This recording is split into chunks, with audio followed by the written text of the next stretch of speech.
Bonjour. Faire une analyse de campagne en 2 minutes. L'objectif est de mesurer la rentabilité de la campagne, à la fois pour faire une bonne opération commerciale et améliorer les RFA de la pharmacie. On va aller pour cela dans l'outil campagne.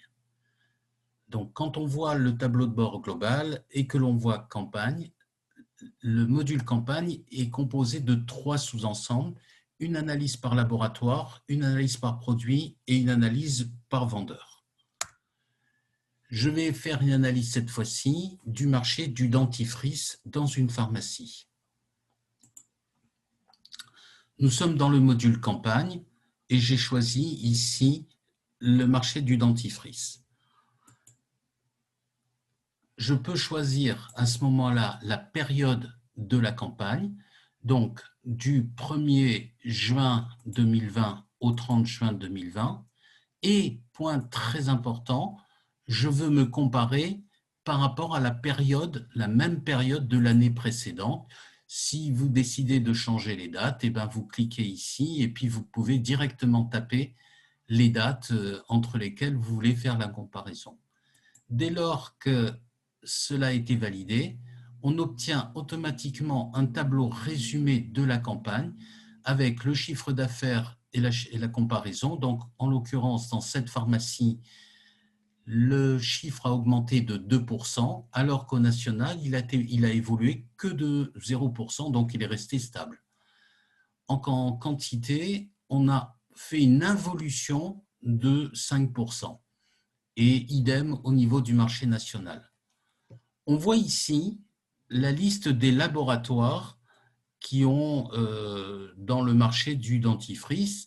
Et en l'occurrence, si cette pharmacie avait fait son analyse avec uniquement le laboratoire Glaxo ou uniquement des produits de Glaxo, on se serait aperçu qu'elle a fait plus de 23% de croissance en termes de chiffre d'affaires par rapport à l'année dernière, alors que le marché est à plus 8%.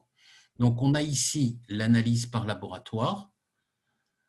On a ici la même analyse, mais qui fait apparaître les différents produits. On s'aperçoit que le fluocaril est en croissance de 47% dans un marché qui est en croissance de 2%. Et on voit bien que ce sont les produits qui ont dû être mis en avant. Et ici, on a le bilan de chacun des vendeurs. Certains ont fait plus 25%, plus 11%, et d'autres ont fait moins 17% et moins 28%. Si j'avais voulu ne faire que le laboratoire Glaxo, j'aurais mis ici uniquement le laboratoire GSK et tout aurait été mis à jour automatiquement dans les tableaux qui suivent. Si j'avais voulu sélectionner qu'un seul produit, j'aurais pu sélectionner ici les différents produits que je voulais voir en gestion de campagne.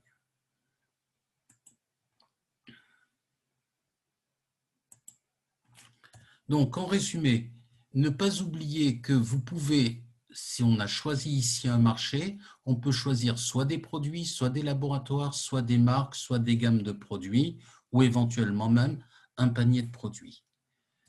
Enfin, pour faire une bonne campagne, il faut surtout quantifier avant le potentiel de croissance en termes de vente et bien préparer l'équipe, l'informer sur le sujet, le but et quelle est la valeur ajoutée du produit qui va être mis en avant, indiquer les dates de début et de fin de campagne, l'enjeu de la campagne, est-ce que c'est de la croissance, du développement de marque, bien organiser l'espace de vente, informer surtout les clients qu'il va y avoir une campagne et enfin faire le bilan de campagne avec votre partenaire laboratoire. N'oubliez pas que vous pouvez toujours télécharger la nouvelle interface en format iPhone ou en format PC. Et pour nous joindre, vous pouvez toujours nous joindre sur contact@officesanté.fr, sur le chat en ligne ou par téléphone.